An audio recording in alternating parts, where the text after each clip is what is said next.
ગાંધીનગર સત્યાગ્રહ સાવરણીમાં પહોંચ્યા પહેલાં જ ઘરેથી સવારે 5 વાગે ઉઠાવી લીધા. મહેસાણા આમ આદમી પાર્ટીના જિલ્લા પ્રમુખ જયદેવસિંહ ચાવડા ગાંધીનગર ખાતે યોજાયેલા સત્યાગ્રહ સાવરણીમાં વિરોધ પ્રદર્શન બાબતે પોતાના ઘરેથી સૂતા હતા તેવા સમયે મહેસાણા એ ડિવિઝન પોલીસ ઘરે આવીને ડિટેઇન કરવામાં આવ્યા હતા. ગાંધીનગર ખાતે યોજાવનાર વિરોધ પ્રદર્શનમાં ન જઈ શકે તે માટે વહેલી સવારે પોતાના ઘરેથી જ ઉઠાવ્યા હતા. આખો દિવસ એ ડિવિઝન પોલીસ સ્ટેશન ખાતે રાખવામાં આવ્યા હતા. શું કહેશો, આજે ડિટેન કરવામાં આવ્યા?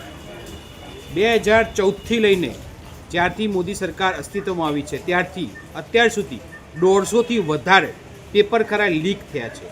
આ પેપર લીક થવા માટે જરૂરી છે કે એ લોકો જે પેપર લીક કરતા હોય એ લોકો સિસ્ટમનો ભાગ હોય, અને આ સિસ્ટમનો ભાગ ત્યારે જ થઈ શકે જ્યારે મંત્રી લેવલના લોકો એના અંદર ઇન્વોલ્વ હોય.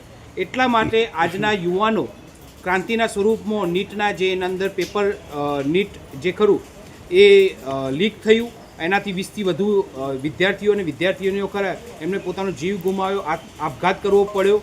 અને જ્યારે યુવાનો આંદોલન કરી રહ્યા છે ત્યારે આ તાનાશાહી મોદી સરકાર એમના ઉપર લાઠીચાર્જ કર્યા, ગુંડાગર્દી કરી, ટીયર ગેસ છોડ્યા, એમના ઉપર દમન કરવાના તમામ પ્રયત્નો કર્યા છે.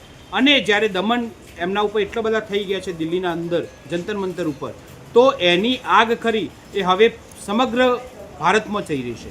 એ તબક્કે જ્યારે આજે ગુજરાતના અંદર ગાંધીનગર મુકામે સત્યાગ્રહ છાવણીએ બિન રાજકીય રીતે જ્યારે યુવાનો એકત્રિત થઈ રહ્યા છે અને જ્યારે આમ આદમી પાર્ટીએ એને સમર્થન આપ્યું છે, અમે સમર્થન આપ્યું છે, ત્યારે અમે ત્યાં ના જઈ શકીએ એના માટે સવારે 5:30 વાગે સવારે અમારા ઘરેથી અમને ડિટેન કરવામાં આવે છે.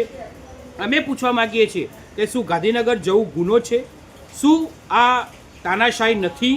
અને આ તાનાશાહી છે તો હવે આ યુવાનો ખરા એ હવે બદલો વોટના સ્વરૂપમાં આપો અને આ તાનાશાહ ભાજપ સરકારને દૂર કરો.